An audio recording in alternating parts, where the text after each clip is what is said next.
Барлықтарыңызға сәлем. Мен бүгін Алла тағаланың тағы да бір есіммен бөліскім кеп тұр. Апамның моншағын тағып алған, барлықтарыңыз соған қарап жатқан шығарсыздар. Так, өмірімде Әлбар есімнен кейін тағы да бір есім осыдан 2-3 ай бұрын өмірімде көрініс тапқан, кәдімгідей бөліскем. Өзім инстаграмда өзімнің аудиториямен стористе де бөліскемін. Қалай осы есімді зікір ете бастадым, менің өмірімде осындай өзгерістер болып жатыр деп. Ол қандай есім десеңіз, ол мынандай.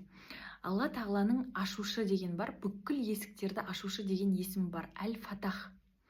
Фатах деген ол ашушы, арабша біздің қазақша аударғанда, яғни қиындықтан шығарып сізді басқа есіктерді ашушы, шешілмей тұрған нәрселер, сіздің мүмкін емес нәрселеріңіз, сондай көп қой, біз өзімізді шектеп тастайтын нәрселер бар ғой. Мысалы, бір нәрсе бастайын деймін, сол есік маған ашылмайды.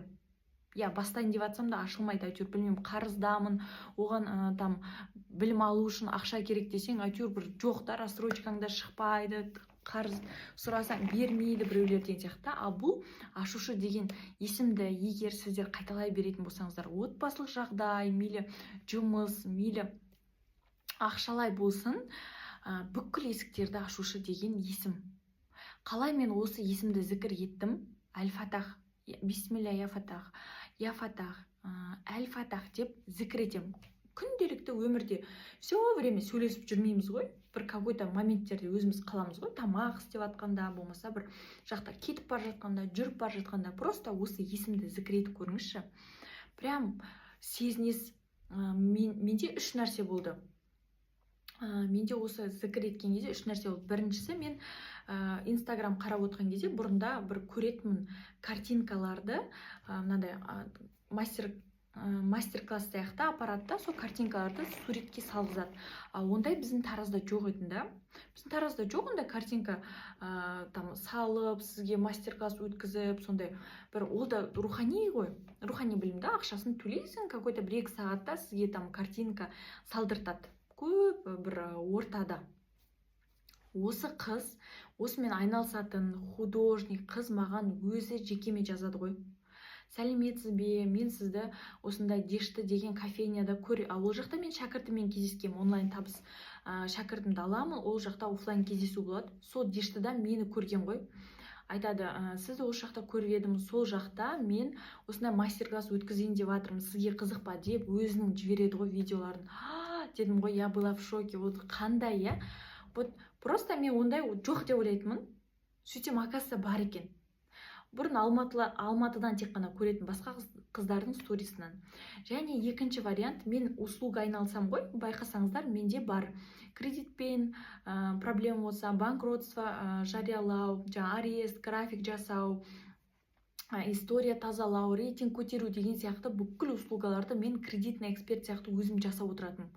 Күнделікті өзім жасаймын, бірақ жасап жатқанда миым қарпалысатын да. Ой, жасағым келмейді ана документацияны бүйтіп істеп жататын, потому что ақшада ол өте қазіргі кез келген 2-3 адамға кредитный эксперт керек, өйткені Қазақстан 90% қарызда ғой. Біреуге әйтеуір просрочка отады, біреу айлықтан ұстап атады, тоқтату керек, аяқта ашу керек, счетты биту керек деген сияқты сол нәрселермен мен айналысатын, бірақ миым қарпалысатын.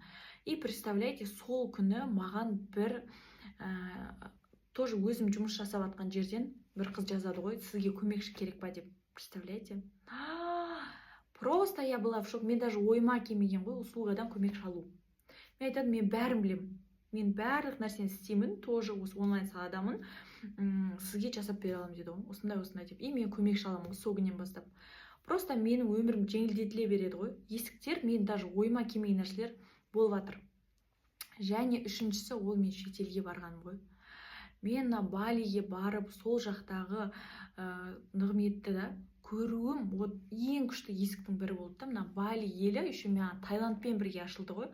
Мен Куала-Лумпур арқылы ұшамын деп ойлайтын. Қазақстаннан тікелей Балиге ұшатын жоқ да ұшақ. И мен Куала-Лумпур арқылы өтемін. И Куала-Лумпурда бір үлкен здание бар.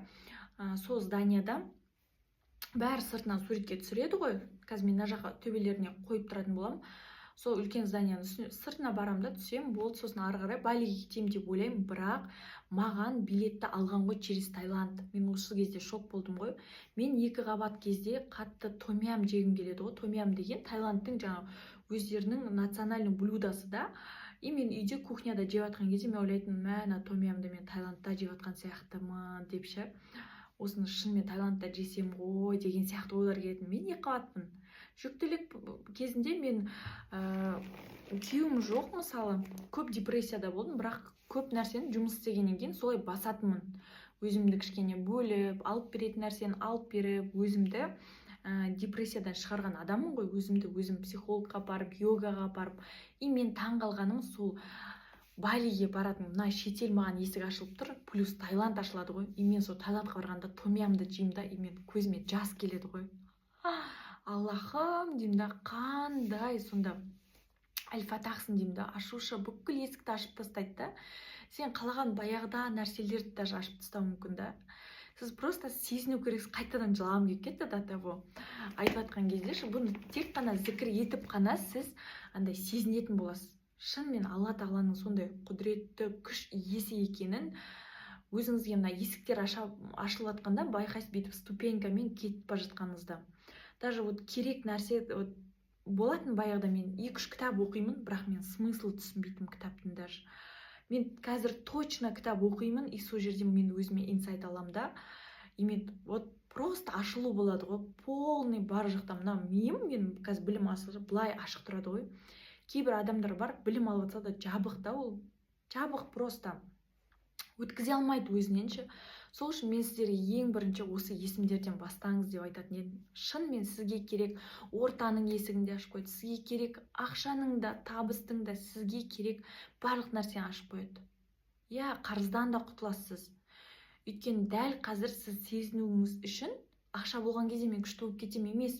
Бірінші сіз күшті сезіну керексіз бәрін, кейін сол кезде ақша болады да. Яғни состояниені реттеу арқылы продажа жасайсыздар. Всегда сондай состояние реттеу арқылы табыс келеді. Дәл қазір сіздің ақшаңыз қазір 100 мың, 200 мың ба, соншалық сіздің состояниеңіз да қирап тұр, значит, сіз 200 мың теңге, 100 мың теңге, сіз выгоранияда жүрсіз, қысымда жүрсіз, значит, 500-1 миллион аласыз ба, это уже норма. Бірақ өзіңізге берген уәделер көбейіп кетсе, сіз қайтадан ақшаны жоғалып, қарызға кіріп кете беруіңіз мүмкін. Сол үшін Алла тағаланың есімдерін жан-жақтан көру үшін, өзіңізден көру үшін, осы өмірден көру үшін, Алла тағаланың есімдерін зікір етіңіз. Аль-Фатах есімін зікір етіңізші. Кімге осы есім дұғасына қажет десеңіз, тоже жіберіп қойыңыз, бөлісіп қойыңыз. Қазірден бастап өміріңіз балансын, прям мән беріңізші. Маған лайк басыңыз және тіркеліп қойыңыз. Көп амал техникалармен бөлісетін боламын.